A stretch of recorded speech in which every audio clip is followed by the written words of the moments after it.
parle des ossements desséchés. La Bible dit Dieu l'a transporté dans la vallée des ossements. Il y avait plein d'ossements. Il y avait la mort dans cette vallée. Il n'y avait pas la vie.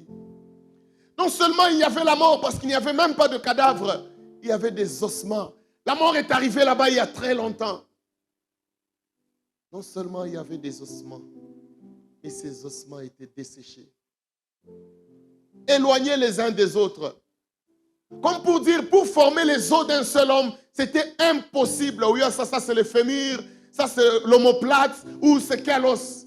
C'était impossible de retrouver les os pour faire juste un homme.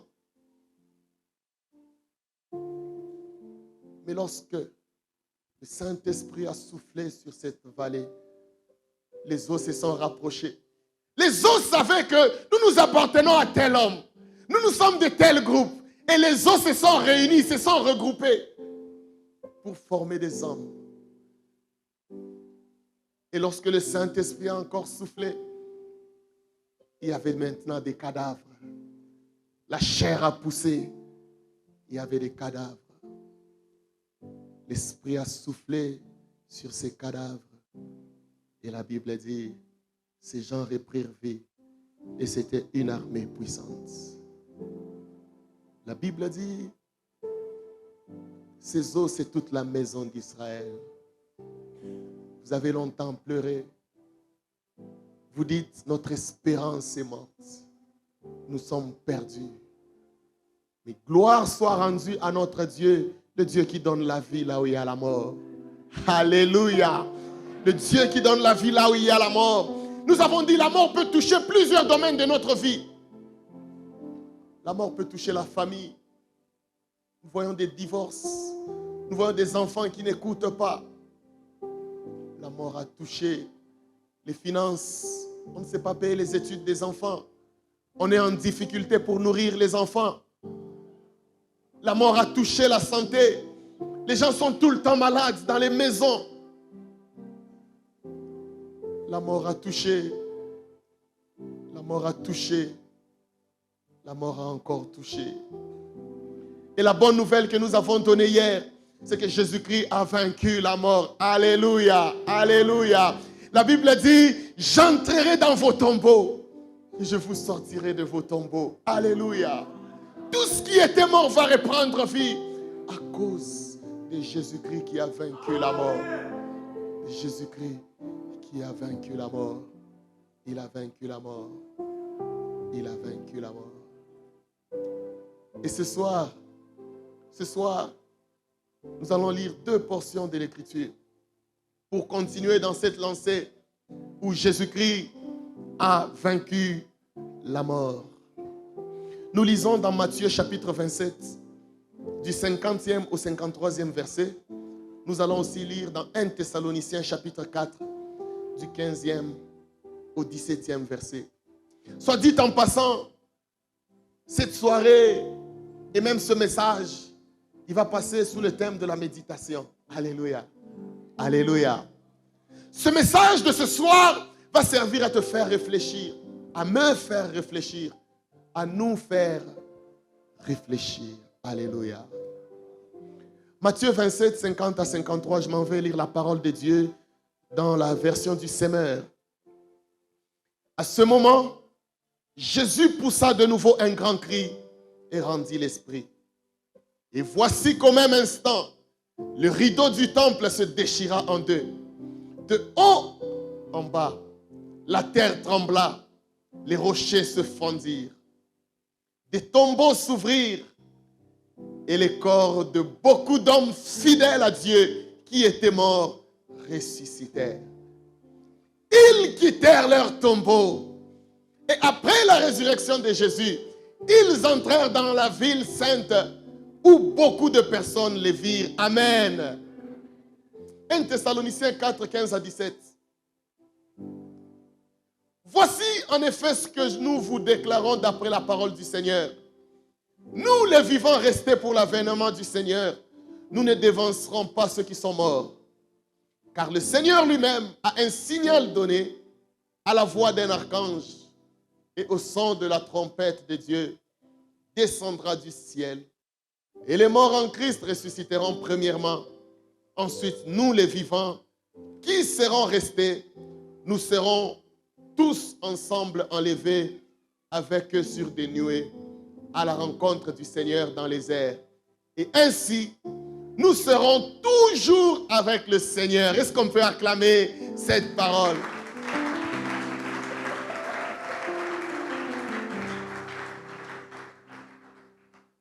Hier, nous avons donné plusieurs définitions de la mort. Alléluia. Nous avons dit que la mort, c'était la séparation entre le corps, l'âme et l'esprit. Amen. Dieu retire son souffle de l'homme. Le corps et l'âme ne peuvent plus vivre ensemble. Le corps rentre à la poussière. Il va pourrir, il va disparaître. Et l'âme va vers le Créateur. L'âme va soit au paradis, soit dans le séjour des morts. Alléluia. C'est ça que nous avons appelé la mort. Amen. Mais nous avions aussi dit que la mort, c'est la séparation entre Dieu et l'homme. Et cette séparation est venue depuis le jardin d'Éden. Alors, pour ce deuxième jour, nous allons nous appesantir sur la mort physique et sur la seconde mort. Hier, nous avons parlé du fils prodigue. Il n'était pas mort physiquement, mais son père dit, mon fils que vous voyez, il était mort, mais voici qu'il est ressuscité. Et ils ont commencé à fêter. Alléluia. Et ainsi hier, nous avions déclaré, nous avions dit, si hier tu as pleuré, aujourd'hui tu vas te réjouir. Alléluia. Car la Bible dit, si les temps passés vous ont couvert de honte, les jours à venir vous couvriront de gloire. Hier, nous avons parlé à un cœur qui a longtemps saigné, qui a beaucoup pleuré. Pleurer, c'est une chose. Ecclésiaste dit, il y a un temps pour pleurer et un temps pour se réjouir. Si tu as pleuré, tu as beaucoup pleuré, Dieu ne t'a pas créé sur la terre pour pleurer. Il y a un temps où tu vas te réjouir, tu vas sauter, tu vas fêter parce que ton Père est là. Nous avons même parlé de la stérile. La Bible dit, on l'appelle stérile, mais elle a enfanté 7 fois. Alléluia. Alléluia. Ce soir, nous allons parler de la seconde mort, qui est la plus dangereuse et qui est irréversible, la seconde mort. Écoutez ce que la Bible dit dans Apocalypse 21, le verset 8. Mais pour les lâches, les incrédules, les abominables, les meurtriers, les impudiques, les enchanteurs, les idolâtres et tous les menteurs, leur part sera dans les temps ardents de feu et de soufre, qui est la seconde mort. Alléluia.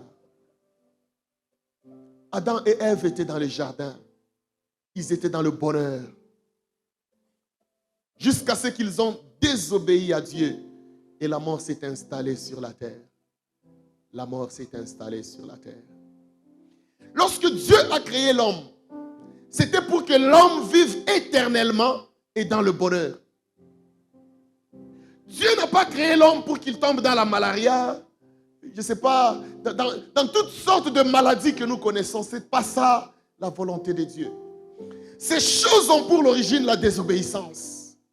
Lorsque Adam et Ève ont désobéi à Dieu, la mort s'est installée. La mort s'est installée. La mort s'est installée. Et nous avons dit hier que cette mort, c'est elle qui a engendré la douleur. C'est elle qui a engendré la souffrance. C'est elle qui a engendré les malheurs dans la vie de l'homme. Alléluia. Maintenant, voyant que l'homme était dans le malheur, quand vous lisez dans l'Ancien temps, Dieu a dépêché des prophètes. Il a dépêché des serviteurs, des rois qui étaient fidèles pour aider l'homme.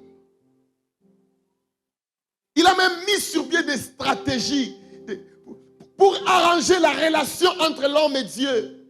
Mais lorsque vous lisez du temps de Noé, la Bible dit, le cœur de l'homme était toujours tourné vers le mal.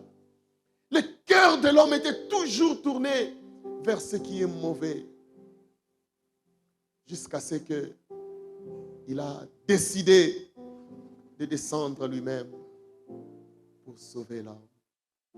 Voilà pourquoi la Bible dit, oui, Dieu a tant aimé le monde. Dieu a tant aimé le monde qu'il a donné son Fils. Qu'il a donné son Fils.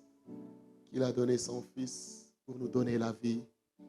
Non seulement la vie, mais la vie éternelle. Alléluia. Alléluia. Le jour où Jésus est décédé, ou le jour où Jésus a rendu l'âme, la Bible dit qu'il y a eu un spectacle terrible à Golgotha. Amen. La Bible dit la terre a tremblé. Alléluia. C'était un combat qui a commencé entre Jésus-Christ et la mort. La terre a tremblé. Les rochers se sont fondus. Se sont fondus. Alléluia. Mais surtout, tous ceux qui étaient fidèles à Dieu et qui étaient morts, la Bible dit, ils se sont relevés de leur tombeau. Ils se sont levés de leur tombeau et ils étaient ressuscités.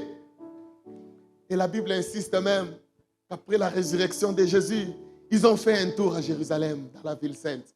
Ils ont juste fait un tour pour nous prouver que Jésus a vaincu la mort. Car la terre n'a pas su les retenir. Après 3 jours, il était ressuscité. Il a vaincu la mort. Il a vaincu la mort.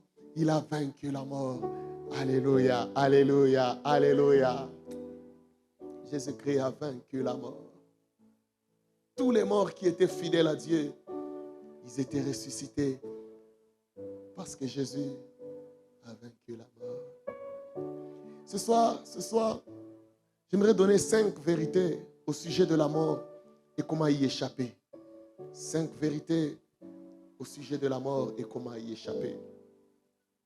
La première vérité, chaque être humain est appelé un jour à quitter cette terre. Alléluia. Écoutez, ce n'est pas une mauvaise nouvelle. Je ne le dis pas pour que vous soyez tristes. C'est une bonne nouvelle. Alléluia. Chaque être humain, qui que vous soyez, vous avez un rendez-vous avec la mort physique. Et nous tous, tels que nous sommes là réunis dans cette salle ce soir, un jour nous partirons de la terre. Un jour viendra où tu dormiras peut-être et tu ne te réveilleras pas. À moins que Jésus ne revienne. Sinon, un jour nous partirons. Vous savez, j'ai lu dans la Bible, dans Actes des Apôtres, le frère Étienne, un jeune homme brillant, un jeune homme qui a fait beaucoup de miracles. Un matin, il s'est levé, je ne sais pas, c'est moi qui dis, il s'est lavé. Je ne sais pas s'il a pris son petit déjeuner. Il a dit à sa famille, non, je pars en évangélisation. À midi, j'aime les makayabou, préparez-moi les makayabou. Étienne est parti en évangélisation. Étienne n'est jamais rentré chez lui. Il n'est jamais rentré chez lui. Parce que c'était le jour du rendez-vous avec la mort. Alléluia. Alléluia. J'ai lu une citation d'un homme de ce monde. Il a dit ceci. La vie sur la terre, c'est comme un train. Et nous sommes tous dans ce train. Et dans le train, il y a toujours des gares. Nous sommes en train de voyager. Chacun descend à sa gare, à la gare qui lui est destinée, et le train continue son chemin. Alléluia. Alléluia. Nous sommes dans ce train et nous partirons un jour. Hébreux 9, le verset 27. La Bible dit ceci. Il est réservé aux hommes de mourir une seule fois, après quoi vient le jugement. Est-ce que tu es un homme? Il t'est réservé de mourir une seule fois. Après quoi vient le jugement. Alléluia. La deuxième vérité, c'est celle-ci. Chaque jour de notre vie, nous vivons à un seul pas de la mort. Tous les jours de ta vie, tu vis à un seul pas de la mort. La mort n'a jamais été loin de nous. Que vous soyez jeune, que vous soyez vieux, vous vivez chaque jour à un pas de la mort. Tu peux mourir n'importe quand. Tout est dans les plans de Dieu qui est souverain. Le plus important, c'est que chaque jour, nous devons nous préparer à affronter cette réalité. Alléluia. Le plus important, ce n'est pas que la mort vienne vers nous, mais le plus important, c'est que nous soyons prêts à affronter la réalité de la mort. Certains parmi nous ici vivront, ils mourront dans la vieillesse. Mais d'autres mourront dans la jeunesse. Ce n'est pas une malédiction, c'est le plan de Dieu. Amen. Lorsque Dieu t'a créé, il t'a donné un quota d'années. Lorsque ce quota est épuisé, tu rentres vers ton Créateur. Vous savez, quand vous lisez la Bible, mourir jeune, ce n'est pas une malédiction. Ça dépend de Dieu.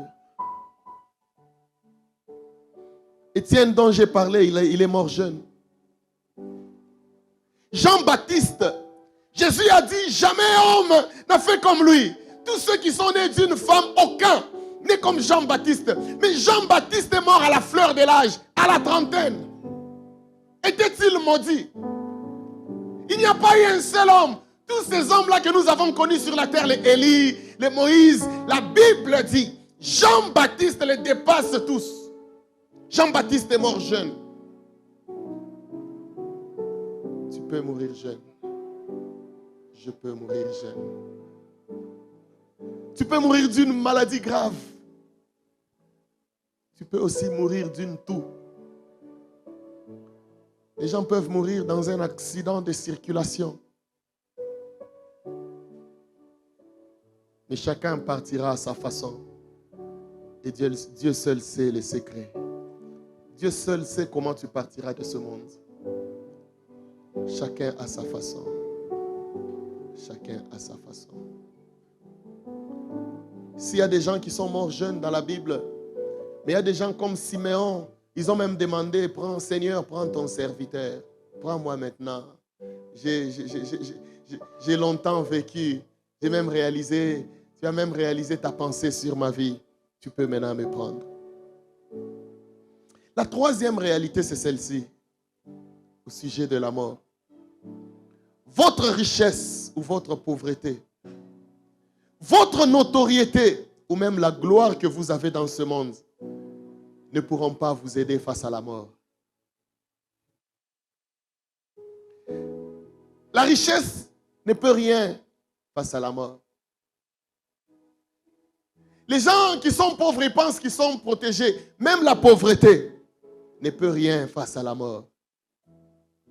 La gloire que nous avons dans ce monde. Combien de gens de ce monde ont eu la gloire et un jour ils sont morts.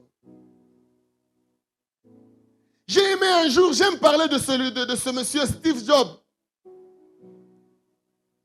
Il a créé ce que nous avons tout le temps, les iPhones, iPads, MacBook. Steve Jobs était très riche. Il avait des jets privés. Il avait tout ce qu'il voulait. Mais sur son lit de mort, il dit, toute ma richesse est devenue comme quelque chose de normal. Il n'était plus impressionné par la richesse qu'il avait. Il a compris que face à la mort, toute sa richesse ne valait rien. Et même, il ne pouvait rien emporter dans sa tombe. Parce que la mort était là. Parce que la mort était là.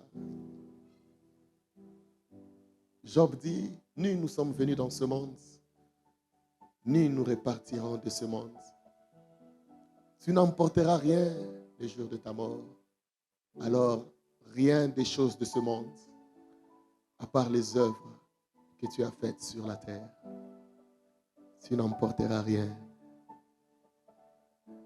Si jamais on pouvait mettre dans ton cercueil de l'or, crois-moi, les voleurs viendront pour ouvrir ton cercueil et prendre cet or-là.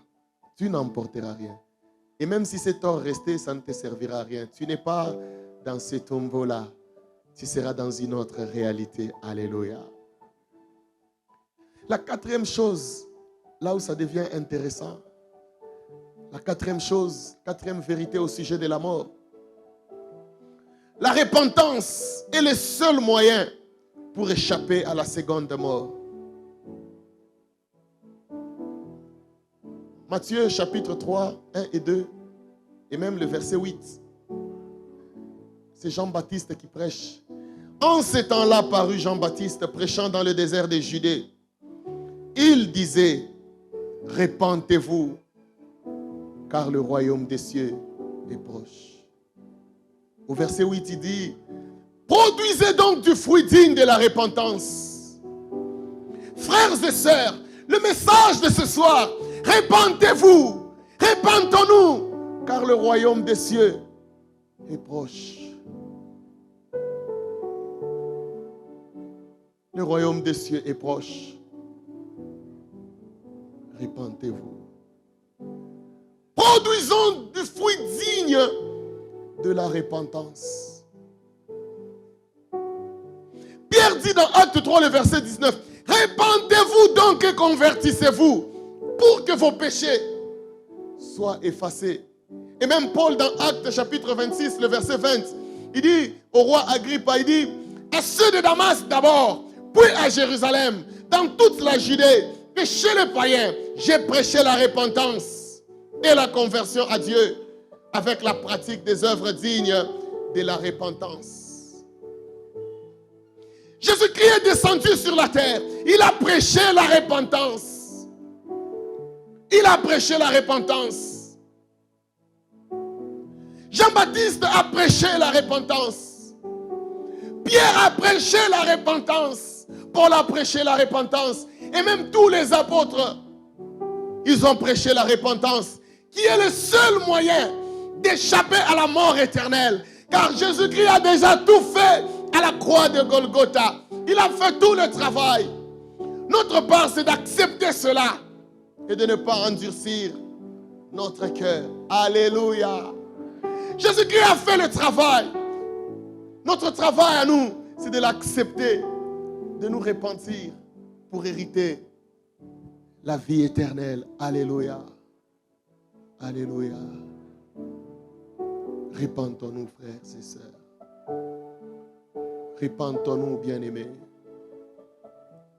Vous savez, j'ouvre une parenthèse. Je me rappelle qu'à une certaine époque, j'étais un garçon très turbulent. Alléluia. Vous savez, à un moment de la vie, entraîné dans des relations des amis de la jeunesse, je commençais à aimer les boîtes de nuit, les bars.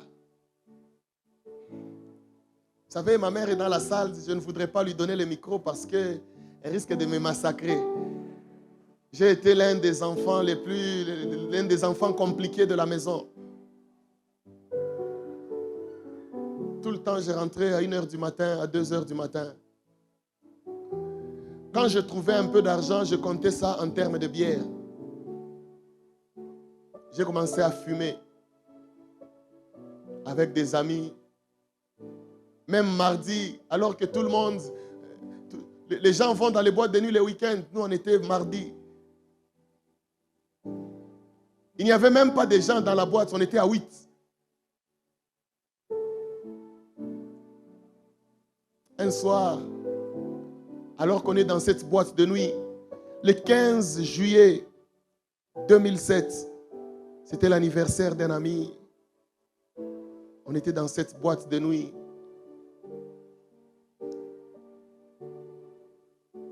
J'ai beaucoup dansé, j'étais content, on fêtait l'anniversaire, mais j'ai senti une tristesse toucher mon cœur. Alors que je fréquentais l'église, je fréquentais le full gospel. Une question m'est revenue dans mon esprit. Si tu meurs ce soir, où passeras-tu l'éternité? J'ai changé d'attitude. Tous mes amis me demandaient, il y a un problème, qu'est-ce qui ne va pas? Tu ne danses plus. J'ai dit non, ça va. Frère, j'étais ivre avec mes cigarettes dans la poche. j'étais devenu malheureux à cause de cette situation. Frère, j'ai pris la décision ce soir-là, cette nuit-là. J'ai dit plus jamais, je n'entrerai dans les boîtes de nuit. J'ai dit, aujourd'hui, je donne ma vie à Jésus. J'ai dit, plus jamais je ne mettrai dans la bouche l'alcool pour m'enivrer. Et même la cigarette que j'avais dans ma poche, c'était la dernière cigarette que j'avais achetée le 15 juillet 2007. J'ai décidé de changer ma vie. Je me rappelle, les gens commençaient à rire. Je me rappelle, les amis me disaient, petit, on n'a plus qu'à pause. On n'a plus qu'à pause. Ils m'ont même donné, parce qu'on connaissait la Bible, ils m'ont dit, non, non, quand on a délivré. Et quoi, vous délivrer bien. On a fait coucher des moments. Donc, à peu près, on a fait whisky. J'ai dit, j'ai arrêté. 6 mois, 1 année. Et aujourd'hui, en 2023, ça fait 16 ans.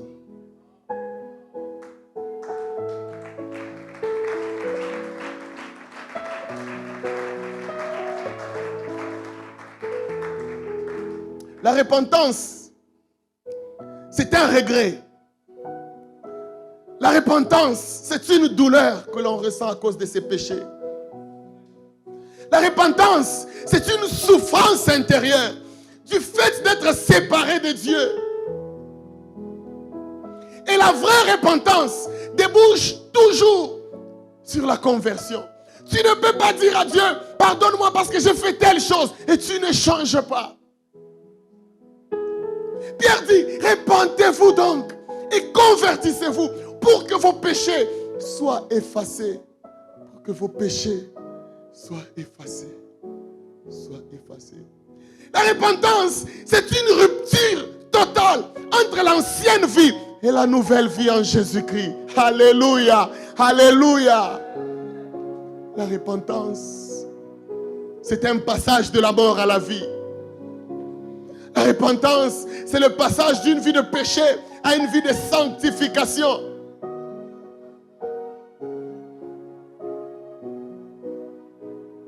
La vie que nous connaissons sur la terre n'est pas éternelle, frères et sœurs. Un jour, nous avons dit, nous entendrons le son de la trompette. Où passeras-tu ton éternité, mon frère? Où passeras-tu ton éternité, ma sœur? Il ne suffit pas de dire à Dieu, Seigneur, je suis un voleur, j'ai volé. Il le sait. Quand tu voles, il est là, il sait que tu voles. Alors il ne suffit pas de l'informer. Mais il faut changer de vie. Il faut changer de vie. Il faut changer de vie. Quelqu'un dit, avant de rencontrer le Seigneur, je volais les dollars. Après avoir rencontré le Seigneur, je ne vole plus les dollars, je vole les francs. J'ai changé. Quelqu'un dit, avant de rencontrer le Seigneur, j'avais 7 copines. J'ai changé. Je n'en ai que 2. La repentance, c'est un changement radical. Mon frère, ma soeur, peu importe ton âge, tu seras confronté à cette réalité de la vie. Ma soeur, peu importe ta beauté. Mon frère, peu importe la gloire qui accompagne ta vie. Un jour, la vie sur la terre s'arrêtera. Où passeras-tu l'éternité? Au sujet de la repentance, j'aimerais donner quelques principes rapidement.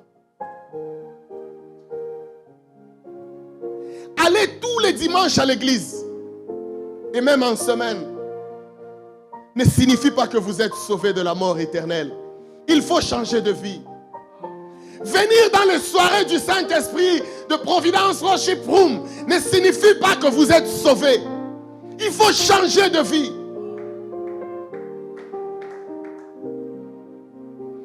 Donner toutes sortes d'offrandes ne signifie pas que vous êtes sauvés. On ne peut pas corrompre Dieu. Changeons de vie. Se faire baptiser sans changer de vie, c'est un simple bain.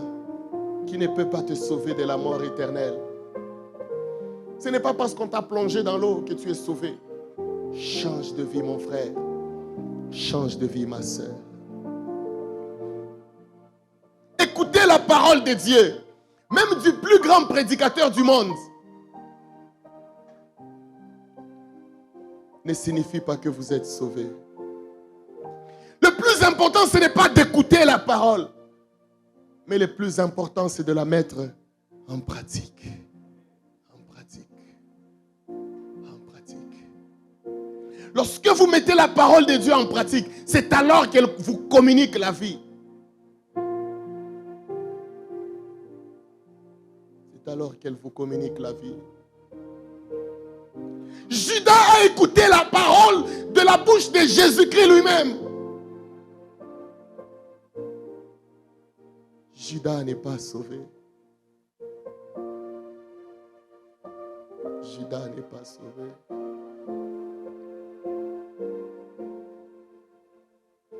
Frère, vous pouvez mémoriser toute la Bible. Ça ne signifie pas que vous êtes sauvé. Mettez-la en pratique.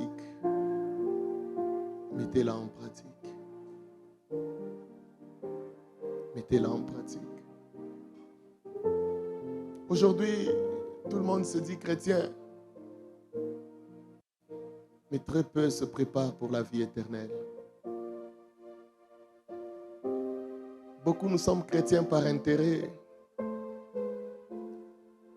Parce que Dieu donne les enfants. C'est vrai, il donne les enfants. Parce que Dieu donne le travail. Parce que Dieu fait ceci ou fait cela. Mais le plus important, c'est parce qu'il donne la vie éternelle.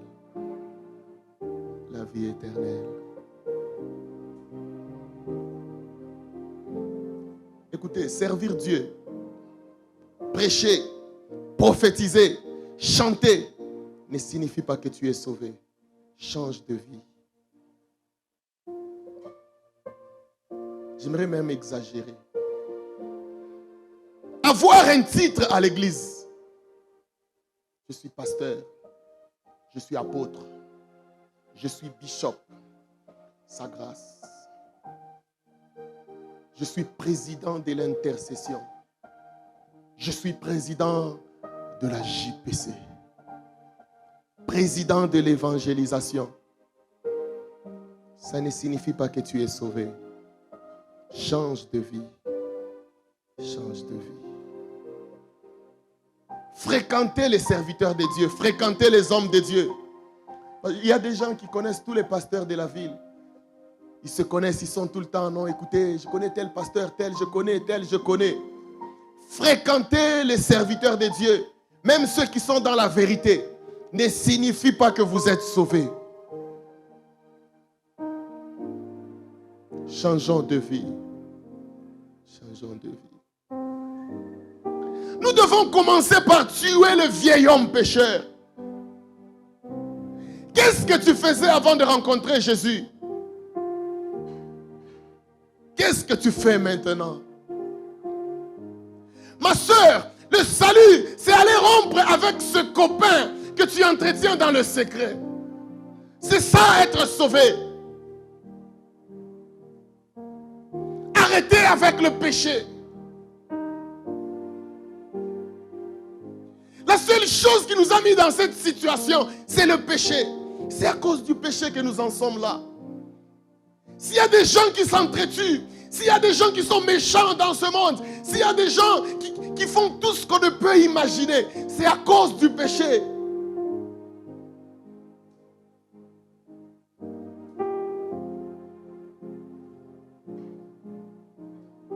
À cause du péché. Changeons de vie, changeons de vie. Simon le magicien, il avait reçu Christ. Il avait apparemment changé.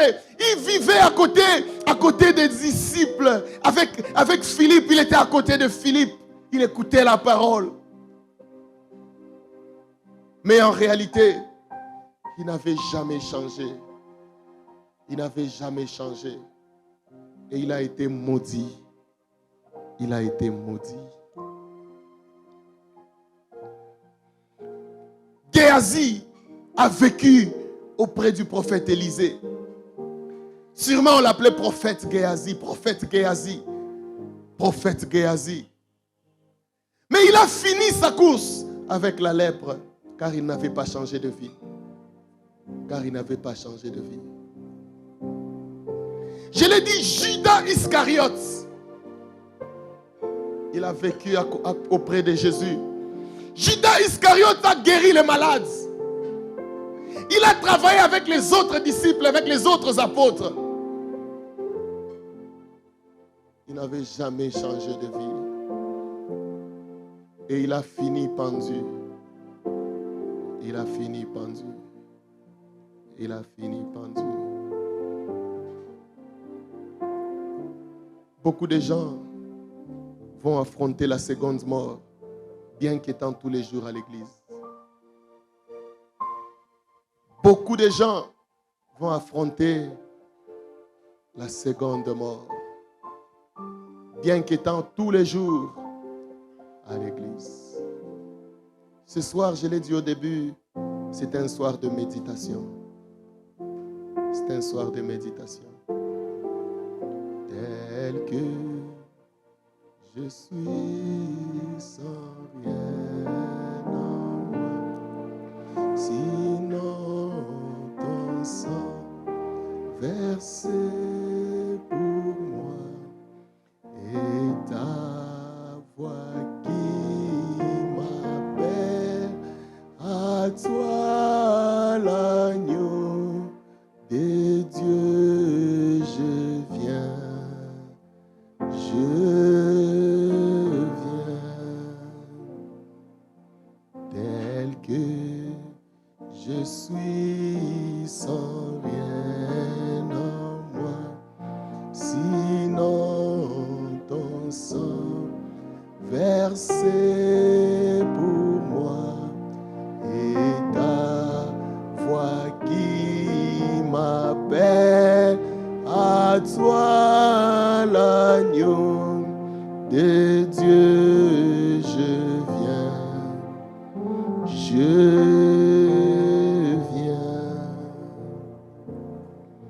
tel que je suis sans rien en moi, sinon ton sang versé pour moi et ta voix qui m'appelle à toi l'agneau de Dieu, je viens, je viens.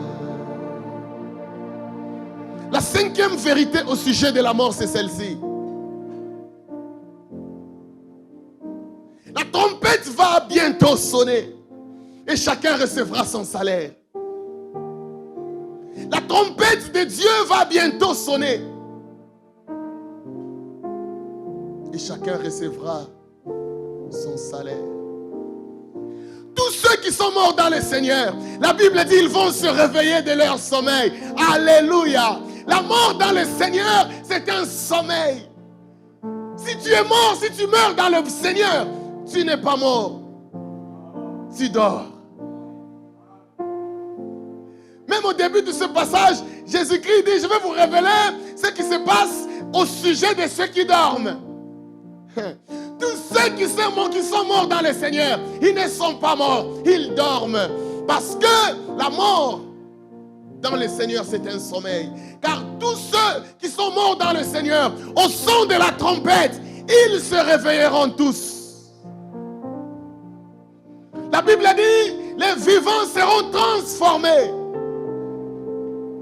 Nous allons revêtir l'incorruptibilité, car le corps dans lequel nous sommes, c'est un corps corruptible. Nous serons transformés et nous porterons un corps incorruptible. Nous allons monter vers le Seigneur. Et la Bible dit, nous régnerons avec lui d'éternité en éternité. Est-ce que quelqu'un peut acclamer le Seigneur? Nous régnerons avec lui d'éternité en éternité.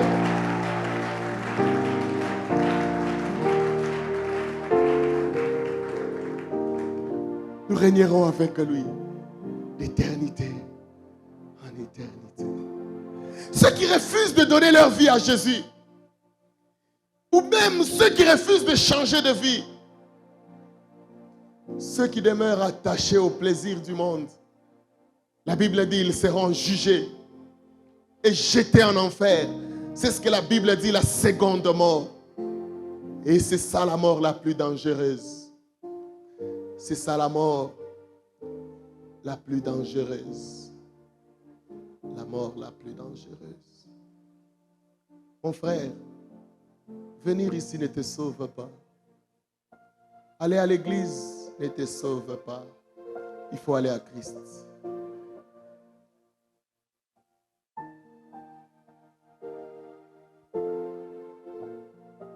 Les gens sont attachés aux dénominations. Nous sommes de ceci, nous sommes de cela, nous sommes de cela. Jésus-Christ ne viendra pas enlever l'église, je ne sais pas, pentecôtiste, je ne sais pas, du 3e ou du 4e jour. Jésus-Christ ne viendra pas enlever une église quelconque en particulier. Il viendra prendre ses enfants qui sont fidèles. Et c'est ça l'église qu'on appelle l'église universelle. Tu peux être membre de l'église locale. Je suis de telle église.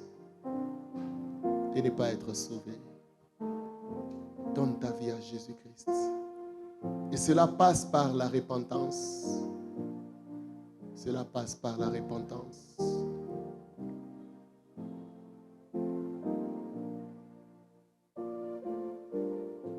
Il y a un jugement qui attend les rebelles. Pendant que j'aimerais lire Apocalypse 21, 3 et 4, j'invite les Lord Glory, ils vont directement monter pendant que je suis en train de clôturer ce message. Un soir de méditation. Apocalypse, chapitre 21, le 3e et le 4e verset. Écoutez ce que la Bible dit.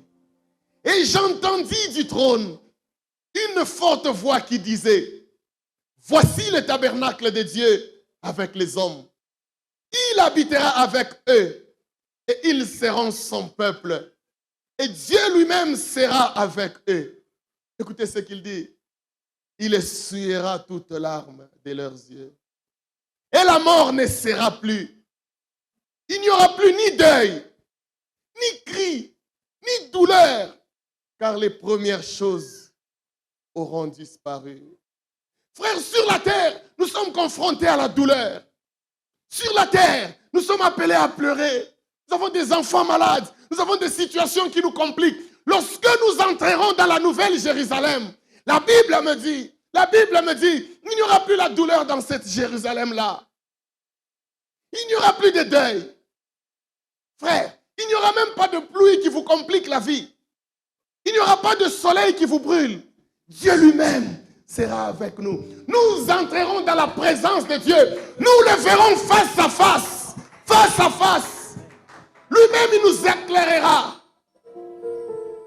Il n'y a pas la souffrance au ciel. Dans la nouvelle Jérusalem, il n'y a pas la douleur là-bas. Pourquoi restes-tu attaché à la terre? La Bible dit, attachez-vous à Dieu, aux choses d'en haut qui ne peuvent périr. Mais nous nous attachons aux choses périssables. Les gens aiment leur travail plus que Dieu. Les gens aiment leur maison plus que Dieu. Les gens aiment les choses de ce monde plus que Dieu. Mais ce soir, le message, c'est que nous devons nous attacher. Nous attacher à Dieu. Bientôt mon frère, bientôt ma soeur, nous allons entrer dans l'éternité. Si tu ne crois pas aujourd'hui, le jour de ta mort, tu te rendras compte de cette parole. Parce que mourir en réalité, c'est se réveiller dans une autre réalité. Et si tu as Christ, tu as vaincu la mort. La mort ne peut rien contre toi. Car il y a une mort éternelle qui t'attend, qui attend ceux qui n'ont pas Christ.